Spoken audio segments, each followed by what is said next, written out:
So much आप लोगों को कि इतनी देर किसी को बैठ के सुनना सबसे बड़ी बात ये होती है, क्योंकि जब वहाँ पे हम बैठ के किसी को सुनते हैं तो उतना पेशेंस रखना पड़ता है, ये मुझे लगता है।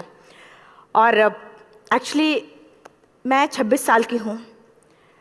2011 में चलती ट्रेन से मुझे कुछ बदमाशों ने, मैं वॉलीबॉल चैंपियन भी रह चुकी हूँ, 2011 में चलती ट्रेन से मुझे बदमाशों ने एक गोल्ड चेन पहनी थी, चलती ट्रेन से मुझे उठा के बाहर फेंक दिया था। लखनऊ से दिल्ली आ रही थी मैं। कंपार्टमेंट में बहुत सारे, जनरल कंपार्टमेंट था, बहुत सारे लोग थे, किसी ने मना नहीं किया। एक प्लेयर का जो स्पिरिट होता है वो अपने आप, जब कोई छीनने की कोशिश करता कुछ भी, वो देता नहीं है, तो मेरे में भी था। मैंने मना किया और उन्होंने मुझे चलती ट्रेन से, वो 4-5 थे, उन्होंने बाहर फेंका। दुर्भाग्य ये था कि उसी समय दूसरी ट्रैक से ट्रेन आई और मैं उस ट्रेन में टकराई, फिर नीचे गिरी, दोनों ट्रेनें निकल गईं। कुछ देर बाद मैंने हाथ को ऐसे रख के उठने की कोशिश किया तो देखा कि मेरा पैर कट चुका था। थाई को उठा के देखा, मेरा पैर ऐसे जीन्स में लटका हुआ था, ब्लड फोर्सफुली निकल रहा, दूसरे पैर की हड्डियाँ टूट टूट के बाहर निकल चुकी थी। पूरी रात मैं चिल्लाती रही ट्रैक पे, छोटे छोटे पत्थर होते ऐसे चिल्लाती रही कि कोई बचा ले, कोई नहीं आया बचाने। और जब पूरी रात चिल्लाते चिल्लाते इतना कि मुझे दिखाई भी देना बंद हो गया, जब ट्रेन आता था तो वाइब्रेट होता था। इतना ही नहीं, फ्री का इनविटेशन भी लोगों को मिल गया था, कुछ लोगों को। ट्रैक पे आपने ट्रेन की ट्रैक पे छोटे छोटे चूहे देखे होंगे, मेरे कटे हुए पैर पे आग के मेरे पैर कुतर रहे थे। मैं ब्रेन कॉन्शियस मेरा पूरा काम कर रहा था मेरे, लेकिन बॉडी में कोई भी मूवमेंट नहीं था। पूरे पल में वही चीज़ें सोच कि कैसे मैं अपने आप को कैसे बचा पाऊँ। लेकिन करीब पूरी रात ऐसे बीता। सुबह गांव वालों ने मुझे बरेली डिस्ट्रिक्ट हॉस्पिटल यूपी में है, वहाँ पे हुआ था ये। सुबह गांव वालों ने मुझे उठाया, डिस्ट्रिक्ट हॉस्पिटल ले जाके रखा, तो फार्मासिस्ट, डॉक्टर, सीएम, जितने लोग थे आपस में बातें कर रहे हैं, अरे हमारे पास तो एनेस्थीसिया नहीं है, ब्लड नहीं है, इसका इलाज शुरू करें तो हम कैसे करें। मुझे भी नहीं दिखाई तो नहीं, लेकिन मेरा सुनाई दे रहा था सब कुछ वहाँ पे। कहाँ से हिम्मत आई मुझ में, मुझे भी नहीं पता। मैंने बोला वहाँ पे कि सर जब मेरा पूरा पैर कटा, तब मैंने इतनी देर रेलवे ट्रैक पे थी, मैं उस चीज़ को बर्दाश्त किया, तो अभी तो आप मेरे अच्छे के लिए मेरे पैर काटेंगे। शायद आपको यकीन नहीं होगा, या फिर कभी आप लोगों ने ये चीज़ नहीं देखी, कोई डॉक्टर या फार्मासिस्ट अपना ब्लड दे के किसी पेशेंट को बचाया। मेरी इस बात को सुनने के बाद वहाँ के डॉक्टर और फार्मासिस्ट दोनों ने एक एक यूनिट ब्लड दिया और मेरे पैर को बिना एनेस्थीसिया अलग कर दिया गया। आज भी मैं उस दर्द को महसूस करती हूँ। जब भी मैं जब बोलती हूँ तब मैं वो चीज़ें महसूस करती हूँ।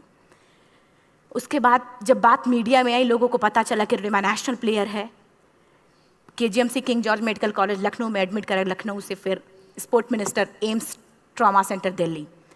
तब तक सब ठीक ठाक चल रहा था, प्लेयर होने की वजह से अच्छा ट्रीटमेंट मिलना शुरू हुआ। करीब 4 महीने मैं एम्स में रही। एम्स में रहने के बाद जब मैं थोड़ा ठीक हुई, करीब 25 दिन बाद जब ठीक हुई, न्यूज़पेपर में गोल गोल लिख के आ रहे कि अरुणिमा के पास टिकट नहीं था, अरुणिमा ट्रेन से कूद गई। उसका खंडन किया घर वालों ने, फिर बोला कि अरुणिमा सुसाइड करने गई थी। जिस लड़की का शरीर का एक अंग कट चुका, पूरी जिंदगी का पता नहीं कि व्हील चेयर है, बैसाखी, या पता, यहाँ तक कि मेरे स्पाइन में 3 फ्रैक्चर था, मुझे ये भी नहीं पता था कि मैं बेड से उठ भी पाऊंगी कि नहीं।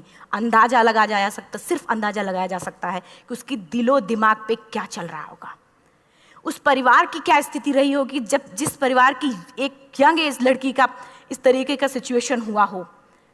फिर भी कहते हैं कि जहाँ चाह होती वहाँ राह मिली जाती है। एम्स के हॉस्पिटल के बेड पे मैंने डिसाइड किया, क्योंकि अपनी बातें हम चिल्ला चिल्ला के करें, वो सिस्टम की इतनी हाई लेवल की बातें हो रही थी कि हम एक मध्यम वर्गीय फैमिली से थे, हम अपनी बातें चिल्ला चिल्ला के कह रहे थे, लेकिन कोई नहीं सुन रहा था। लेकिन कहते हैं मैंने अपने दिल, दिमाग, अंतरात्मा से ये चीज़ सोच लिया कि ठीक है, आज आपका दिन है, जितना चाहो बोल लो, एक दिन तो मेरा दिन आने वाला, मैं प्रूफ कर दूंगी कि मैं क्या हूँ, मैं क्या थी, ये मैं प्रूफ कर दूंगी। हॉस्पिटल के बेड पे डिसाइड किया वॉलीबॉल लाइफ का सबसे टफ गेम करना है, तब मैंने माउंटेनिंग चुना। जब मैंने माउंटेनिंग कहने और करने में बहुत फ़र्क होता है। जब मैंने माउंटेनिंग की बात सोची और लोगों के सामने, सबसे बड़ी चीज़ थी सही गाइडेंस में ट्रेनिंग लेना, दूसरा स्पॉन्सरशिप। इतना बड़ा एक साथ तो मैंने 40 से 50 लाख मैंने वाकई में कभी नहीं देखे थे पहले। मेरे लिए बहुत बड़ी चीज़ थी वो इकट्ठा कर पाना। जब मैंने लोगों के सामने रखा कि मैं माउंटेनिंग करना चाहती हूँ, एवरेस्ट के लिए मुझे ट्राई करना है, हर किसी ने मुझे बोला कि क्या है, पागल हो चुकी हो क्या, तुम्हारा दिमाग खराब हो चुका, तुम कभी नहीं कर सकती माउंटेनिंग।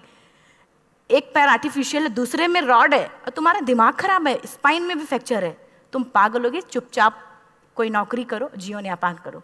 क्योंकि लोगों का सबसे बड़ा प्रॉब्लम ये होता है, लोग फिजिकल देखते, पैरों को मेरी अंतरात्मा में क्या चल रहा था वो तो किसी को पता ही नहीं था। मुझे लगता है कि आज यहाँ पे मैं भी सुबह से देख रही हूँ, इतने अच्छी अच्छी चीज़ें मैंने सीखी यहाँ पे।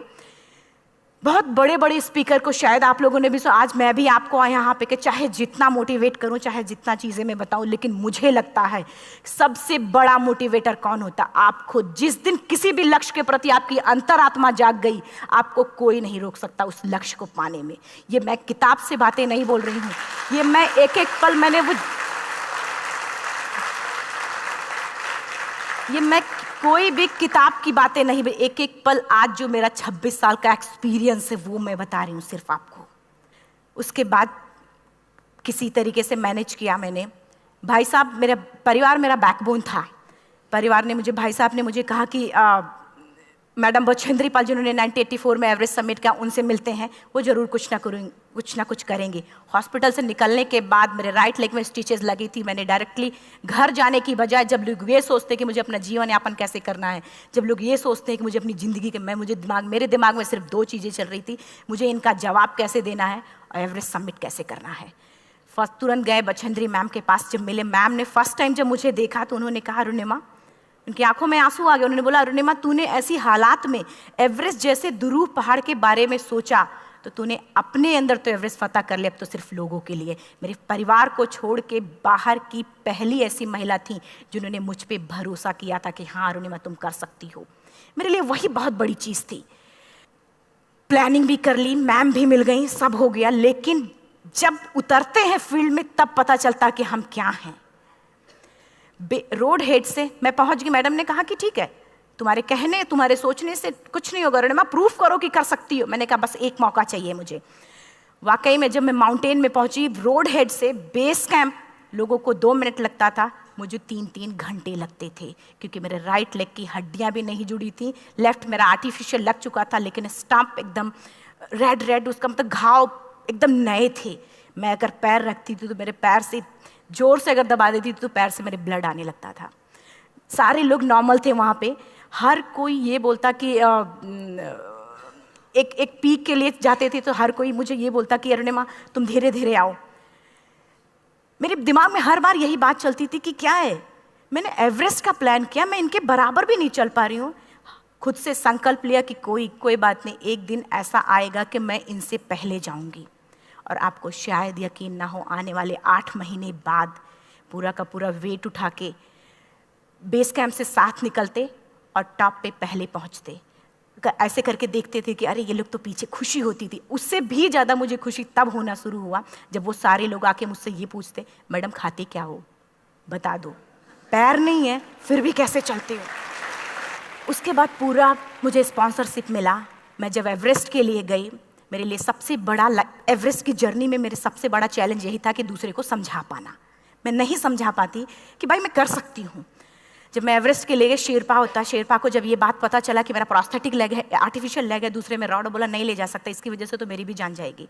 मैडम ने, हमने सबने कन्विंस किया किसी तरीके से। मन वाकई में जो टीवी में हम और उसमें फोटोज़ में देखते हैं, ब्लू और ग्रीन आइस, हिला देने वाला होता। जितना सुंदर दिखता उतना ही हिला देने वाला होता। जब मैं हमारे ग्रुप में 6 लोग थे, रॉकी एरिया तक मैं सबसे पहले थी, लेकिन जैसे ही मैं ग्रीन और ब्लू आइस में गई, मेरा आर्टिफिशियल लेग स्लिप कर जाता था। फ्रंट पॉइंटिंग से, जब मैं फ्रंट क्रैम्पोन से फ्रंट पॉइंटिंग मारती थी, लेफ्ट से पेन होता था तब भी करते, लेकिन आर्टिफिशियल जैसे फ्रंट पॉइंटिंग मूव हो जाता, मेरा पैर ही मूव हो जाता था। शेरपा मुझे बोला नहीं हो सकता अरुणिमा, जबरदस्ती मत करो। मैंने कहा कुछ नहीं, ये मेरा पैर है, मैं जानती हूँ कैसे चलेगा। फाइनली 1, 2 बार, 3 बार करने, 4 बार, 5 बार होल हो जाता था। आइस थोड़ा टूट के निकलता था तो मैं वहाँ पैर रख के जाती थी। कैंप 3 तक ठीक था, प्रॉपर एक्लेमेटाइज किया अपने आप। कैंप 3 तक जनरली गए। बात जब कैंप 3 के ऊपर की होती है, साउथ कोल समिट, अच्छे माउंटेनियर, अच्छे दिलेर के हौसले धरे के धरे तब रह जाते हैं जब अपनी आंखों के सामने किसी को मरता देखता है, और दिमाग में बात, जब जिसको डिसीजन मेकिंग, और जब दिमाग में बातें जब ये आने लगती हैं कि अरे जिस चीज़ के लिए हम जा रहे हैं उसी चीज़ के लिए आदमी मर रहा है, इसी चीज़ के लोग लिए मर चुके हैं। रात में क्लाइंबिंग, ज़्यादा से ज़्यादा माउंटेनिंग रात में की जाती है क्योंकि वेदर शांत होता है। जब मैं रात में निकली साउथ कोल से, कैंप 4 से, मेरी हेडलाइट जिधर ही हेडलाइट जा रही थी उधर ही डेड बॉडीज़ मुझे नज़र आ रही थी। मेरे रोंगटे खड़े हो रहे थे, मुझे समझ में नहीं आ रहा था कि मैं करूं तो क्या करूं। इतना ही नहीं, मैं जिस रोप में थी उसी रोप में जब मैं आगे जा रही हूं और एक बांग्लादेशी, उनका हाथ हल्का हल्का ऐसे हिल रहा, मुंह से आवाज़ आ रही थी। मैं एक्सप्लेन नहीं कर सकती मुझे कितना डर लग रहा था। बार बार ये बार बार मन में आती, इसका ऑक्सीजन खत्म हुआ है, ये मर चुका है लास्ट सिचुएशन में, और हम कुछ नहीं कर पा रहे हैं, क्या करें। उसके बाद मैंने 10 से 15 मिनट सिर्फ मैं वहाँ खड़ी रही। मैंने सिर्फ इतना बोला कि अगर आप सभी में से सभी ने एवरेस्ट सबमिट कर लिया तब तो ठीक है, अगर नहीं सबमिट किया है मैं सबके लिए एवरेस्ट सबमिट करूँगी और जिंदा वापस जाऊँगी। क्योंकि जैसा हम सोचते हैं हमारी बॉडी उसी तरीके से जनरेट करना शुरू करती है। मैंने डेड बॉडी, क्योंकि जा ही नहीं सकते थे किनारे से, उसी रोप में वो एंकर है, डेड बॉडी को लांगी और लांग के जाना शुरू किया। हिलेरी स्टेप साउथ समिट के करीब जब मैं खुद पहुंची, मेरे शेरपा ने एक जोर से झटका मुझे दिया कि अरुणिमा वापस चलो, तुम्हारा ऑक्सीजन खत्म हो रहा है। हिलेरी स्टेप के बाद एवरेस्ट समिट है, थोड़ा चलने के बाद एवरेस्ट समिट है। अगर कोई आपसे ये बोले, आप अपने टारगेट के इतने करीब हो, अगर कोई आपसे ये बोले कि अरुणिमा वापस चलो, कैसा लगता है? मैंने भी यही बोला, सर क्या बोल रहे हो आप, मैं नहीं जाऊंगी वापस। बोला अरुणिमा जिंदगी रही, दोबारा ट्राई करना और एवरेस्ट समिट हो जाएगा दोबारा तुम्हारा। मैंने कहा नहीं, ये आप जिंदगी में गोल्ड चांस बार बार नहीं आते, लाइफ में कभी कभी आता है, ये आपके ऊपर आता, आप उसको पकड़ के रखते हो या फिर छोड़ देते हो। मैं अपना गोल्ड चांस कभी नहीं, क्योंकि मैं जान रही थी मुझे स्पॉन्सरशिप बहुत मुश्किल से मिला, एक बार अगर मैं छोड़ देती दोबारा मुझे कभी नहीं मिलता। मैं बहुत अच्छी तरीके से जानती थी। मेरा फाइनली मुझे बछेंद्री मैम ने भी एक बार बात समझाई थी, मेरी माँ ने मुझे एक बात बताया था कि लाइफ में कभी कभी सिचुएशन ऐसी आती है जब सिर्फ आप अकेले होते हो, डिसीजन सिर्फ आपको लेना होता है। जहाँ पे भी होना, खड़े होकर हल्का सा पीछे मुड़कर देखना और ये सोचना कि आप एक एक कदम चल के यहाँ तक पहुँचे हो, सिर्फ अपना एक कदम आगे बढ़ाना, तुम देखना कुछ देर बाद तुम टॉप पे होगी। मेरे दिमाग में उनकी बातें वीडियो की तरह चल रही थी और सिर्फ एवरेस्ट का टॉप चल रहा था। मैंने शेरपा को पहले कन्विंस करने की कोशिश की कि भाई चल, कुछ नहीं होगा भाई चल। फाइनली जब वो नहीं माना, मैंने एक कदम आगे बढ़ाया, डिसीजन लिया कि नहीं, जाना ही जाना है। आगे बढ़े, करीब 1 से 1.5 घंटे बाद मैं टॉप पे थी। और इतना ही नहीं, आज भी मैं जितनी बार बोलती हूँ उतनी बार मैं महसूस करती हूँ, मेरे रोंगटे खड़े हो जाते हैं, मेरा दोनों हाथ ऊपर करके जोर जोर चिल्लाने का मन कर रहा कि इतनी जोर से चिल्लाऊं कि सबको बता दूं कि आज मैं टॉप ऑफ द वर्ल्ड पे हूं। उन लोगों को बता दूं जो लोग ये सोचते हैं, लड़की, दूसरे विकलांग, तीसरे मिडिल क्लास में, जो लोग एक बार हार के फिर दोबारा लड़ना नहीं चाहते, जो लोग हारने के बाद सोचते हैं कि हम दोबारा कुछ कर नहीं सकते, उन लोगों को मैं चिल्ला चिल्ला के टॉप से बताना चाहती थी कि नहीं, आप सब कुछ कर सकते हो। सिर्फ एक सोच की विकलांगता, हैंडीकैप आदमी यहाँ से होता है, यहाँ से नहीं। अगर यहाँ से जो आदमी विकलांग है तो नॉर्मल आदमी भी विकलांग है, जो अगर यहाँ से विकलांग है। चिल्ला चिल्ला के मैं बताना चाहती थी। मैंने शेरपा से कहा कि आप एक फ़ोटो खींच लो, क्योंकि सारे लोग फ़ोटो, अपना नेशनल फ्लैग का जो वैल्यू होती है ना, वो जो हम कहीं बाहर होते हैं तो पता चलता है। मुझे भी बहुत खुशी हो रही थी, फ्लैग को हग किया और बोला फ़ोटो खींचो। बोला पागल हो गई है, तेरा ऑक्सीजन कभी भी ख़त्म हो जाएगा, नीचे चल। नहीं, फ़ोटो खींच लो। फ़ोटो खींचा उसने। वो तो अगली बार इतना तेज गुस्सा हुआ, मैंने उसको बोला कि भाई वीडियो भी बना ले।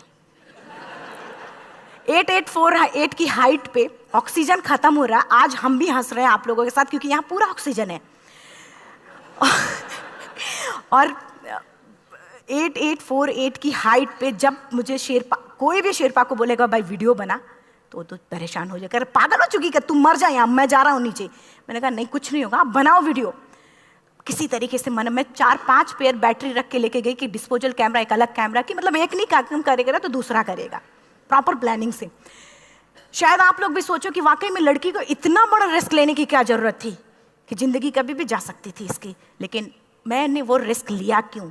क्योंकि मैं चाहती थी, कहीं ना कहीं से मेरे भी दिमाग में ये बात आ चुका था कि मैं जिंदा वापस ना जाऊं। मैं चाहती थी कि अगर मैं जिंदा ना जाऊं तो ये वीडियो मेरे इंडिया शेरपा से मैंने यही बात बोली, ये वीडियो अगर मैं जिंदा नहीं जाती हूँ, ये वीडियो मेरे इंडिया पहुँचा देना, मेरे यूथ तक चला जाएगा। क्योंकि मैं चाहती थी कि 11 अप्रैल 2011 को मेरा एक्सीडेंट हुआ, 21 मई 2013 10:55 पे मैं टॉप ऑफ द वर्ल्ड पे थी। ऑलमोस्ट 1 से 2 साल के अंदर कैसे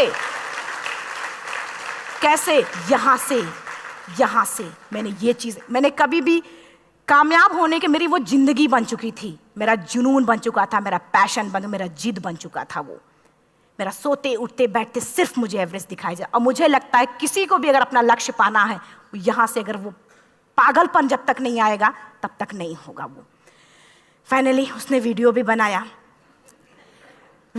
आप बोल रहे फटाफट रुनिमा नीचे भागो। जब मैं टॉप पे थी तो कुछ लोग और भी थे, लेकिन 10:55 पे मैंने एवरेस्ट समिट, 11 बजे के बाद अगर कोई अटैम्प्ट करने की कोशिश करता है उसको सुसाइड अटैम्प्ट बोलते हैं।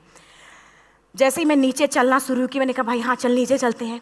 ज़्यादा से ज़्यादा मौतें नीचे आते वक्त होती हैं एवरेस्ट पे। जब मैं नीचे आ रही हूँ, थोड़ा दूर ही मैं नीचे चली थी, मेरा ऑक्सीजन पूरी तरीके से ख़त्म। सिर्फ अंदाज़ा लगा सकता कि जब ऑक्सीजन ख़त्म हुआ क्या परिस्थिति रही होगी। मैं ऐसे नीचे गिर गई और शेरपा मुझे बोला कि रुनिमा मुझे यकीन नहीं था कि तू एवरेस्ट सबमिट कर पाएगी, लेकिन फिर भी तूने किया। मैं चाहता हूँ कि रुनिमा जिंदा चल, तू वापस उठ, खड़ी हो। मुझे खड़ा करने की वो कोशिश कर रहा था बार बार, मैं खड़ी नहीं हो पा रही थी, वाकई में दम ही नहीं था। लेकिन फिर भी कहते हैं कि जैसे हमारे नियम होते हैं वैसे ऊपर वाले के भी नियम हैं। उसकी लिस्ट में जब मेरा नाम नहीं है तो वो मुझे नहीं ले जा सकता। अगर दूसरी चीज़, मेरा कॉन्सेप्ट एकदम क्लियर हो चुका था। जब रेलवे ट्रैक पे मैं थी, रेलवे ट्रैक पे 7 घंटे में पड़ी थी, 49 ट्रेन अप डाउन हुई थी, तो मेरा कॉन्सेप्ट एकदम क्लियर हो चुका था। इसका मतलब है कि ऊपर वाले ने अगर मुझे कुछ बचाया है तो कुछ ना कुछ इतिहास रचने के लिए बचाया है। मैंने पॉजिटिव तरीके से सोचा। और उसी समय एक ब्रिटिश क्लाइंबर नीचे से ऊपर आ रहा था और उसके पास 2 ऑक्सीजन, तो उसने एक को वहीं फेंका और दूसरे को लेके नीचे जाना शुरू किया क्योंकि वेदर ख़राब था। मेरा शेरपा मुझे एंकर किया और जाने लगा नीचे, और वो फटाफट उसको लेके आए, मुझे लगाया। उसने बोला रुनिमा तू बहुत लकी है कि तुझे यहाँ पे ऑक्सीजन मिला है। वाकई में ऊपर वाला भी चाहता है कि तू जिंदा रहे। वो मुझे बार बार लकी लकी बोल रहा था। शायद आप लोग में से भी कोई होगा कि जो लक और भाग्य जैसी चीज़ों पे यकीन करता हो, या पता नहीं भी। मैं किसी की भावनाओं को ठेस नहीं पहुंचाना चाहती, लेकिन मैं इन किसी भी चीज़ों पे भरोसा नहीं करती, क्योंकि मेरा मानना है कि लक भी उसी का साथ देता है जिसके अंदर जीतने का जज्बा है। अगर आपके अंदर जीतने का जज्बा नहीं है, चारों तरफ सिर्फ बहाने होते हैं, सिर्फ बहाने, इतना सारा एक्सक्यूज़ होता है। शायद मैं भी अगर वापस आ गई होती तो मैं बोल देती मेरा ऑक्सीजन खत्म है, कोई मुझसे पूछने ना बछेंद्री मन, ना मेरा परिवार, कोई भी मुझे पूछने नहीं आता। लेकिन क्या कभी मैं अपने आप को समझा पाती? कभी नहीं। फाइनली जो भी था, लक भाग्य किस्मत में नीचे आ रही थी, बहुत खुश थी। माउंटेन, डेड बॉडीज, मेरा शेरपा, ये लोग थे। मैं किसी से शेयर भी नहीं कर पा रही थी कि अरे मैंने एवरेस्ट सबमिट किया, किसी से शेयर भी नहीं कर पा रहे थे। फटाफट मैंने नीचे हील मार के, हमारे से हील मार के नीचे आ रहे थे। एकाएक मेरा प्रोस्थेटिक लेग, पूरा का पूरा लेग ही निकल गया। -60 डिग्री तक टेम्परेचर डाउन हो जाता है एवरेस्ट पे। मेरा हाथ वगैरह ये सब ऐसे मूवमेंट, ऐसे मुड़ नहीं रहा था, ब्लड निकलने लगा था, ये सब यहाँ तक। मुझे शेरपा से मैं बोल रही हूँ कि ऑलरेडी मेरा पैर कटा हुआ है, अगर दिमाग में ये बात है कि मेरा हाथ भी काटना पड़ेगा, कैसा लगेगा मेरा दिमाग। क्योंकि ये ऐसा मूवमेंट, रेड 3 स्टेज होती हैं। रेड मेरा हो चुका था, रेड, ब्लैक, ब्लू, ब्लैक हो तो काटना पड़ेगा। तो बार बार मैं बोल रही हूँ शेरपा से कि भाई हाथ मेरा कुछ हो रहा है, इसमें मूवमेंट नहीं हो रहा है, यहाँ सबसे ब्लड हो रहा है। बोला रुनिमा कुछ नहीं, जितना नीचे जाएंगे उतना अच्छा होगा। प्रोस्थेटिक लेग मेरा निकल चुका है, मैं रुकी हूँ, मेरा ऑक्सीजन चल रहा, बड़े मुश्किल से, लक भाग्य किस्मत जो भी था मुझे मिला था।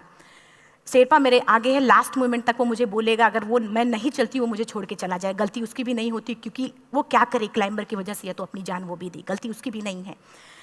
लास्ट में मेरी आंखों से आंसू निकलने लगा। मैंने सोचा क्या करूं अब। रोने अपने आप आंसू ने कहीं ना कहीं से आ ही जाता है। दूसरे पल मुझे समझ में आ गया कि रोने धोने से कुछ नहीं होगा। मैंने आंसू को पोंछा और रोप, जो मेरी रोप थी, रोप को पकड़ा, दूसरे हाथ से आर्टिफिशियल लेग को, पैर को घसीट के चलना शुरू हो गया, क्योंकि मेरे पास यही था। ये तो दूसरा था, गिव अप कर दो ही चीज़ थी। पैर को घसीट चलना शुरू हुआ। कुछ दूर नीचे चलने के आने के बाद रॉक था, उसमें घुसे, पैर को खोला, सही किया, फिर नीचे चला। Camp 4 to summit to camp 4 3500 feet है, और इसमें टोटल जनरली लोग 16 से 17 घंटे में सबमिट कर लेते हैं। मुझे टोटल 28 घंटे लगे थे। हर माउंटेनियर, चाहे बाहर का या फिर इंडिया का, हर किसी ने ये मान लिया था कि अरुणिमा जिंदा वापस नहीं आएंगी। हर किसी ने ये चीज़ मान लिया था।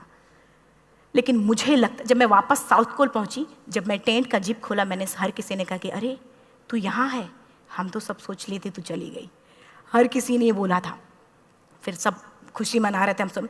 देखिए, ये सब बताने का मेरा सिर्फ एक मकसद था कि सब कुछ हम में है, हम जैसा चाहें वैसा कर सकते हैं। ऑलरेडी टाइम हो चुका है। मैं एक चार लाइन की पंक्ति सिर्फ बोलूँगी। मैं एक्चुअली, मेरा एम है कि मैं वर्ल्ड के जो कॉन्टिनेंट हैं, कॉन्टिनेंट के हाईएस्ट पीक समिट करूं। एशिया का एवरेस्ट हो चुका है, अफ्रीका किलिमंजारो हो चुका है, यूरोप का एल्ब्रूस हो चुका है। 23 नवंबर को मैं जा रही हूँ ऑस्ट्रेलिया हाईएस्ट पीक के लिए। बस आप लोगों की गुड विशेस चाहिए। और 4 लाइन, अभी तो इस बाज की असली उड़ान बाकी है, अभी तो इस बाज की असली उड़ान बाकी है, अभी तो इस परिंदे का इम्तहान बाकी है, अभी अभी मैंने लांघा है समुद्रों को, अभी तो पूरा आसमान बाकी है। Thank you so much, thank you.